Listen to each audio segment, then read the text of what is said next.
अगर आपके बाल ग्रे या वाइट हो गए हैं, अगर एक बाल भी सफेद दिख रहा है, तो आज की वीडियो आप लोगों के लिए ही है, क्योंकि इस वीडियो में मैं आपको एक ऐसी रेमेडी बताऊंगी जो कि सिर्फ उन लोगों के लिए है जो कि सफेद बालों को इंस्टेंटली कवर करना चाहते हैं और साथ ही साथ चाहते हैं कि लॉन्ग टर्म में भी उनके बालों की केयर होती रहे और आहिस्ता आहिस्ता कर उनके बाल दोबारा से काले हो जाएं।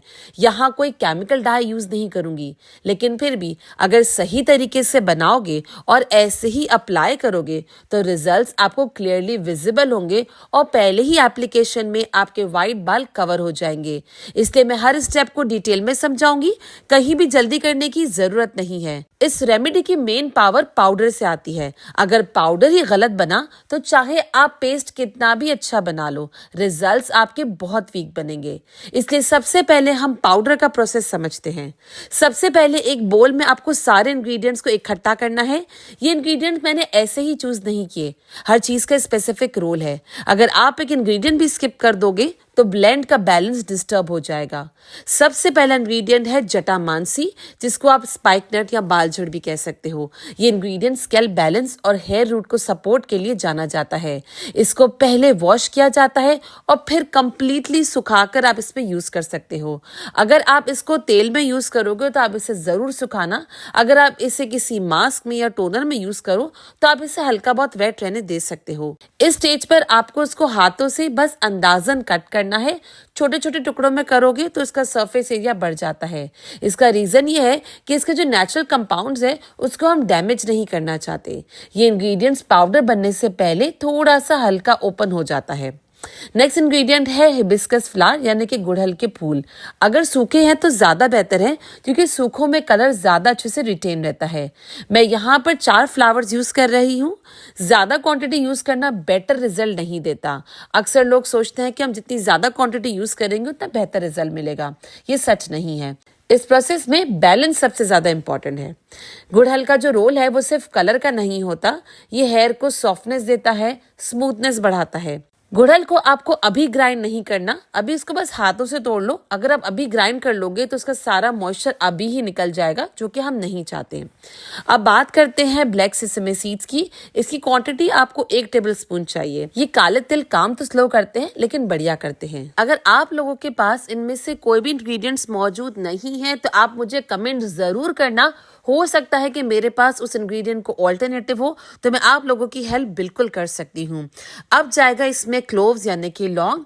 लौंग आपको हमेशा फूल वाली डालनी है, क्योंकि फूल वाली क्लोव ज्यादा इफेक्टिव होती है। तकरीबन 10 से 12 ही लौंग चाहिए। लौंग थोड़ी सी स्ट्रांग होती है, इसीलिए हमेशा हर रेमेडी में लौंग की क्वांटिटी आपको डिफरेंट मिलेगी और आपको गौर से सुनकर उतनी ही यूज करनी होगी।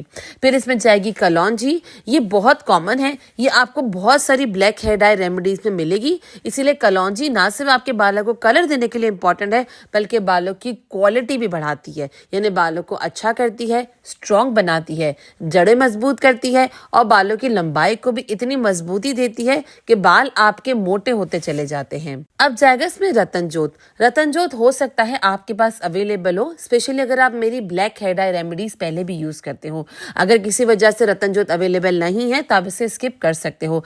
रतन जोत यहाँ पर इसलिए डाला जाता है कि कोई भी रेमेडी आप लगाते हो, अगर उसका कलर बहुत ब्लैक होगा तो वो केमिकल डाई जैसा लगेगा। ये रतन जोत उस कलर को एक नेचुरल कलर देता है, जिससे आपके बाल डाई वाले नहीं लगते और ऐसा लगता है कि वो नेचुरली ब्राउनिश ब्लैकिश है, जिससे बाल बहुत ज्यादा खूबसूरत दिखने लगते हैं। अब सारे इंग्रेडिएंट्स को आपको हल्के से हाथों से क्रश कर लेना है।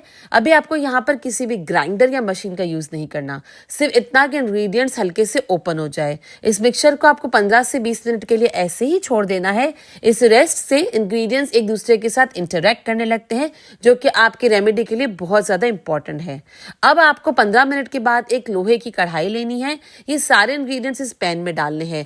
ख्याल से सुनना इस बात को, ये बहुत इंपॉर्टेंट है। इसे ड्राई रोस्ट करना, यानी कि इसमें कोई भी ऑयल और पानी ऐड नहीं होगा। फ्लेम आप यहाँ पे लो टू मीडियम रखोगे और 7 से 10 मिनट तक इसे रोस्ट करोगे। यहाँ पे आपको किसी भी इंग्रेडिएंट को जलाना नहीं है, बस इतना करना है कि खुशबू चेंज हो जाए। जब खुशबू चेंज होगी इसका मतलब है कि ये ड्राई रोस्टिंग का प्रोसेस अब इसमें पूरा हो चुका है। अब इसको आपको फौरन यूज नहीं करना। रोस्टिंग के बाद इंग्रेडिएंट्स को आपको एक बोल में निकालना है और इसे ठंडा होने देना है। इसे आप पैन में ही छोड़ दोगे तो ये और गर्म होकर एक्टिवेट होता रहेगा। इसीलिए इसको बोल में निकाल कर साइड में रख देना। जब ये गर्म होगा तो इससे हमें ग्राइंडिंग को अवॉइड करना है। फिर जब ये ठंडा हो जाएगा आप इसे ग्राइंडर में डालकर अच्छे से पाउडर फॉर्म में बना लोगे। टेक्सचर थोड़ा सा रिच होगा और आप नोट करोगे हल्का सा ऑयली जैसा होगा। ये इसलिए क्योंकि ये पाउडर अपने नेचुरल ऑयल्स को इसी में रिलीज कर रहा है। हमने इसमें कोई भी ऑयल अभी नहीं डाला है। अब हम आते हैं अपने सबसे मेन पार्ट पे, इसीलिए जो लोग मुझे सिर्फ सुन रहे हैं अब तक वो स्क्रीन पे जरूर ध्यान से देखना। ये रेमेडी है हमारा ऐसा मेथड जो कि आपको इंस्टेंट कलर देगा। ये मेथड उन लोगों के लिए बेस्ट है जो स्पेसिफिक बालों के ग्रे एरियाज जैसे कि रूट्स, टेम्पल्स उनको कवर करना चाहते हैं।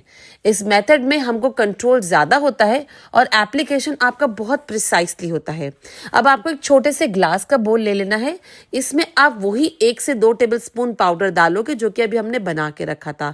ये क्वांटिटी डिपेंड करती है कि आपके बाल कितने ग्रे और कितने व्हाइट है। अगर सिर्फ आपके बाल जड़ों से ग्रे है तो इतनी क्वांटिटी काफी होगी। अगर आपके बाल बहुत ज्यादा व्हाइट है या आपके बाल अंदर अंदर तक ग्रे हो चुके हैं तो आपको ज्यादा क्वांटिटी चाहिए होगी।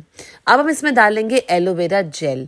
एलोवेरा का रोल सिर्फ यहाँ पर मिक्सिंग का नहीं है, ये पेस्ट को स्मूथ तो बनाता है, साथ ही साथ स्कैल्प के लिए बहुत ही जेंटल होता है। एलो पेस्ट को जल्दी ड्राई होने से बचाता है जिससे एप्लीकेशन आपके लिए बहुत इजी हो जाती है। इसलिए एलोवेरा को यहाँ पर स्किप मत करना। जो लोग एलोवेरा से एलर्जिक हैं या उनके पास एलोवेरा अवेलेबल नहीं है वो यहाँ पे फ्लेक्सीड जेल का भी इस्तेमाल कर सकते हैं। फ्लेक्सीड जेल बनाना बहुत आसान है। अलसी के बीजों का जेल अगर आपको नहीं आता बनाना तो आप मुझे जरूर कमेंट करके पूछ सकते हो, I will help you out. अब आप इसे अच्छे से मिक्स करोगे। जब आप इसे मिक्स करोगे अगर इसे कंसिस्टेंसी थोड़ी सी पतली रह गई है तो आप चाहो तो इसमें दोबारा से वो पाउडर ऐड कर सकते हो, लेकिन मैं यहाँ पे यूज करती हूँ चाय पत्ती और कॉफी का मिक्सचर। थोड़ी सी चाय पत्ती लेनी है, थोड़ी सी कॉफी लेनी है, हल्का सा 1 कतरा पानी इसमें डालना है और उसका एक पेस्ट बनाना है। उस पेस्ट को इसमें ऐड करोगे तो ना सिर्फ आपको कॉफी और चाय पत्ती के भी इंग्रेडिएंट्स का फायदा मिलेगा बल्कि आपके बाल स्ट्रॉन्ग भी होंगे, क्योंकि चाय पत्ती में होता है टैनिन्स जो कि आपके बालों को कलर तो देता है लेकिन आपके बालों को बहुत ही मजबूत, खूबसूरत और शाइनी बनाने में भी मदद करता है। टी और कॉफी पेस्ट को कलर डेप्थ देते हैं और हेयर के ऊपर अच्छी सी ग्रिप बनाते हैं।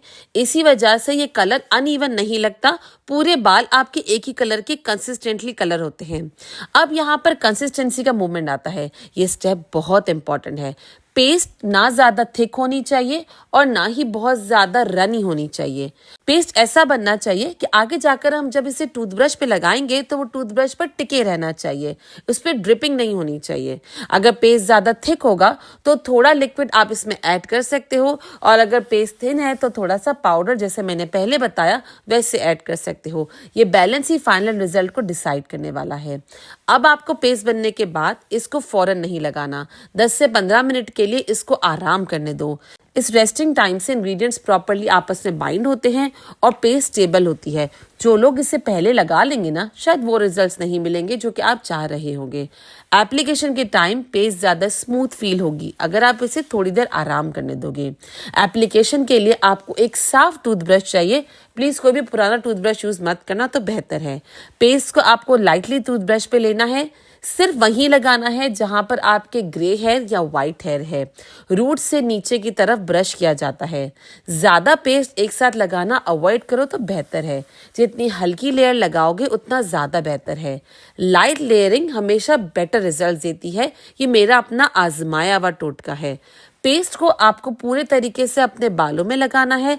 अगर आपको इंस्टेंटली कहीं जाना है तो आप सिर्फ अपने ग्रे एरिया को कवर करोगे, लेकिन अगर आप चाहते हो कि इसके लॉन्ग टर्म रिजल्ट्स भी मिले और आपको कहीं अर्जेंटली जाना नहीं है तो इसको प्रॉपरली अपने हेयर पे लगाओगे ताकि आपको इससे लॉन्ग टर्म रिजल्ट्स मिले। इन शॉर्ट इस रेमेडी के इंस्टेंट रिजल्ट्स भी हैं और लॉन्ग टर्म परमानेंट रिजल्ट्स भी हैं। इस पेस्ट को आपको 30 से 40 मिनट तक के लिए ऐसे ही छोड़ देना है। ये मेथड टेम्पररी कलर देता है ताकि आप ये ग्रे हेयर फौरन से छुप जाए। हाँ, हो सकता है कि अगले वॉश तक ये कलर निकल जाए, लेकिन अगर आप इसे कंसिस्टेंटली यूज करते रहोगे और साथ ही साथ हेयर केयर भी अच्छी करोगे तो ये इंग्रेडिएंट्स आपके बालों को आहिस्ता आहिस्ता कर काला करेगी और आपके मेलानिन पिगमेंट को दोबारा लाने में मदद कर सकती है। इसी पाउडर से हमने रेमेडी नंबर 3 भी बनाई है। अगर आप वो देखना चाहते हो तो कमेंट में लिखना ब्लैक हेयर रेमेडी 3। मैं आप लोगों के साथ वो जल्द शेयर कर दूंगी। और ज्यादा बेहतर रिजल्ट्स के लिए आप इस इस रेमेडी के साथ साथ डेली एक टोनर इस्तेमाल कर सकते हो। ये टोनर देखने के लिए आप अभी के भी स्क्रीन पे क्लिक करो और साथ ही साथ एक ऐसा शैम्पू जो कि आपके बालों को गारंटीड काला करेगा, वो जानने के लिए आप यहाँ पे क्लिक करो।